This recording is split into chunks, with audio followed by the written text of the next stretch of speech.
টেলিভিশনে কইছে, ওই নর্তকীয়ে বলছে, টেলিভিশনের নর্তকীয়ে বলছে ওই পাউডারিটা ডললে আপনি একবারে কালা বেড়ি সাদা হইয়া যাবেন। 14 দিন ডললে, 14 বছর ডলছে, যে হোয়াদের বেড়ি এই হোয়াদেরই রয়েছে। কথা বুঝছেন? এই হলো চালাকি, এই হলো চালাকি।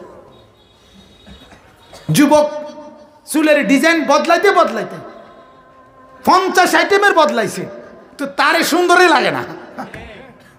সুন্দর লাগলে তো হে নিজে স্থির হইতো যে যাক একদিন পরে গিয়া এই ডিজাইনটার উপর একটা কি হইছে, তো এটার উপরে যদি স্থির হইতো তো 6 মাসের মাথা তারপর এটা বদলাও কা ডিজাইন। স্থিরতা নাই। এই জন্য বাপ আজ যুদ্ধ, ফিক্রি যুদ্ধ। আজ আরামসে লক্ষ লক্ষ মুসলমানের ছেলে যুবক তাগড়া জওয়ান, শরীর স্বাস্থ্য ঠিক আছে, হাত পাও অঙ্গ প্রত্যঙ্গ সচল, কিন্তু নাফরমানের কপালে একটা সেজদা নাই। এটা তাদের সফলতা। কথা বুঝছেন? ওরা বুঝছে এমনি পারতো না, ফিটাফিটি করে পারতো না, যুদ্ধ করে পারবে না। এজন্য মনস্তাত্ত্বিকভাবে পরাজিত করে দিছে আমাদেরকে। আজ আর আমরা দাঁড়াইতে পারলাম না। আজ আমাদের ফজরের নামাজে আর মুসল্লি মিলল না। আজ আমরা ফজরের নামাজে আর মুসল্লি পাই না, অথচ মহল্লায় থাকে মানুষগুলো। মুসলমান কোথায় আছে? মহল্লাতে আছে। মুসলমান ঘরে আছে, এখানে ঠিকই না বলেন না? ওরা কেউ মরে নাই, ওরা আছে। 7:30 8টা বাজে এই নাফরমানরা উঠবে, এরপরে দাঁত মাজবে, ব্রাশ করবে। হা, এটা হলো তাদের সবচেয়ে বড় সফলতা। ঘরের মধ্যে 24 ঘন্টা টেলিভিশন চলবে, এটা তাদের সফলতা। সারাক্ষণ একটার পর একটা নাটক, সিনেমা, নর্তকীর নাচ। বাপের তো ভালো লাগে, পুতের তো দেখতে মন চায়, মাও দেখে, দাদিও দেখে, নানিও দেখে, নাতিও দেখে, নাতনিও দেখে। একই জায়গায় বসে সব বয়সী নারী পুরুষ দেখে। নির্লজ্জতা কি পরিমাণ হইলে হয়! কত বেশি বেহায়া, কত বেশি বেহায়া আমাদেরকে বানায় দিছে যে আমাদের 60 বছরের দাদা, 20 বছরের যুবক একই সাদওয়ানে বইয়া টেলিভিশন চায়। দাদারতেও শরম লাগে না, নাতিরতেও শরম লাগে না। হায় হায় মুসলমান, হায় হায়। 60 বছরের চাচারও একবারও বিড়ি খাইতে শরম লাগে না।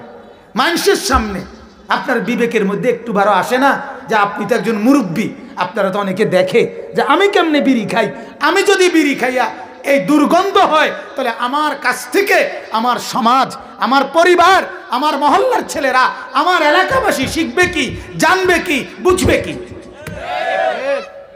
আজ আমরা হেরে গেলাম, এখানে এসে হেরে গেলাম। বদরের যুদ্ধে আমরা হারি নাই, উহুদের যুদ্ধে আমরা হারি নাই, খন্দকের যুদ্ধে হারি নাই, আমরা হেরে গেছি এখানে, হেরে গেছি এখানে। আজ আর আমরা তুলতে পারলাম না ফজরের নামাজে। হায় হায়, মিস কল জাগায় দেয়। মিস কল দিলে মোবাইলে সজাগ টের পায় মোবাইলে মিস কল আইছে, কিন্তু মসজিদের মিনারায় 6টা হরন দিয়া এত বড় উচ্চ আওয়াজে আজান দিলেও নাফরমানের কানে ওই আওয়াজ পৌঁছে না। আহা, ভাবতেছেন মোবাইলে যখন মিস কল আসে তখন শুধু আপনার একটা মোবাইলে মিস কল আসে। মসজিদের মিনারায় যখন আজান শুরু হয় তখন চতুর্দিক থেকে শত শত মসজিদে আজান শুরু হয়, কিন্তু তবুও এতগুলো আজান তার চেহারায়, কলিজায় কোনো বদলা নেই, কোনো পরিবর্তন নেই, কোনো নড়াচড়াও নেই। আরামসে চা বেচতেছে, আরামসে অটো চালাইতেছে, সিএনজি চালাইতেছে, বুটমুড়ি বেচতেছে, দোকানদারি করতেছে, ব্যবসা করছে। কোনো এহসাস, অনুভূতি যে আমি যে একজন মুসলমান, আমার যে একটা ধর্ম আছে, আমার যে একজন নবী আছে, আমার যে একজন আল্লাহ আছে, আয় হায় হায় হায়, তার মাথার মধ্যে শয়তানে এমন মুতা মুতছে, তার কলিজার ভিতরে শয়তানে এমন ফেসাব করছে, এই জানোয়ারের কলিজার ভিতরে, চেহারার ভিতরে একটু ভাঁজও পড়ে না, লজ্জার একটা অনুভূতিও জাগে না, শরমও লাগে না। যে কি রে, আমি মানুষ নি না জানোয়ার, আমি মানুষ না জানোয়ার। আমার তো স্পষ্ট কথা। ফজরের নামাজ না পড়ে ঘুমায় যে ঘরে মানুষগুলো, আপনাদের যাদের ঘরের ছেলে ফজরের নামাজ না পড়ে ঘুমায়, বিবি ফজরের নামাজ না পড়ে ঘুমায়, মেয়ে ফজরের নামাজ না পড়ে ঘুমায়, এবং কর্মজীবী কামাই রোজগার করেন যারা, পরিবারের অভিভাবক ফজরের নামাজ না পড়ে ঘুমায় থাকেন, সকাল 8টায় 9টায় 7টায় যারা ঘুম থেকে ওঠেন নামাজ না পড়ে, এরা মানুষ ওঠে না, এরা জানোয়ার ঘুম থেকে ওঠে। জানোয়ার, জানোয়ার, জানোয়ার, এরা জানোয়ার। জানোয়ার বেটা তুমি, জানোয়ার তুমি। তোমার সাথে কুকুরের তফাৎ তুমি বলো। দাঁড়াও মিয়া, এখন দাঁড়াও, দাঁড়াও। তুমি বলতে পারলে আমি সাইরে দেবো, মায় নেমে যাবো আমি। দাঁড়াও, তোমার সাথে কুত্তার পার্থক্য কও, বলো। কুকুরে খানা খায়, তুমিও খানা খাইছো। কুকুরে বিশ্রাম করে ঘুমায়, তুমিও বিশ্রাম করছো। কুকুরের ফেডেও বাচ্চা হয়, তোমার ঘরেও বাচ্চা কাচ্চা আছে। আর কি তা তফাৎ বলো মিয়া। জানোয়ারের সাথে পার্থক্য বলো আপনাদের ছেলেদের। শিক্ষিত হইতেছে ছেলে, হে পড়ালেখা করে, হে বলে শিক্ষিত। কি শিক্ষিত মিয়া, কি শিক্ষিত? মালিক চিনে না যে সে শিক্ষিত কিভাবে? আরে মনিব চিনে না যে, বানানেওয়ালা চিনে না যে, সে শিক্ষিত কিভাবে হয়? মূর্খ তো এত মূর্খ হয় না বাজান, হাইওয়ানও তো এত হাইওয়ান হয় না। আল্লাহ তাআলা তো বলছে মানুষ ছাড়াও যারা আমার সৃষ্টি তারা তো আমার তাসবিহ পড়ে। তাসবিহ ইউসাব্বিহু লিল্লাহি মা ফিস সামাওয়াতি ওয়া মা ফিল আরদ। এই যে কোরআনের আয়াত, আল্লাহ বলেন সাত আসমানে এবং জমিনে যা কিছু আছে চতুর্দিকে সব কিছু আমি মাওলার তাসবিহ পড়ে। কি পড়ে?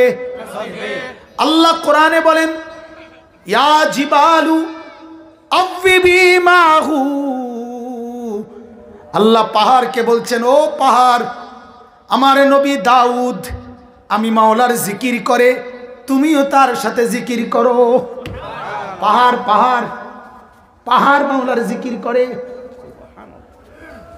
আল্লাহ রাব্বুল আলামিন বলেন কোরআনুল কারীমের মধ্যে ওয়া ইম মিন শাইইন ইল্লা ইউসাব্বিহু বিহামদিহি।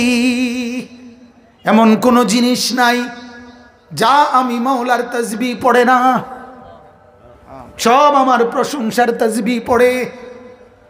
আল্লাহ রাব্বুল আলামিন বলেন অত্তয়রু সাফাতিন, সারিবদ্ধ যেই পাখি উড়ে যায় সবগুলো আমি মাওলার তাসবিহ পড়ে। সমস্ত পাখি সমস্ত জন্তু জানোয়ারের ডিউটি কেবল একটাই, মাওলার তাসবিহ।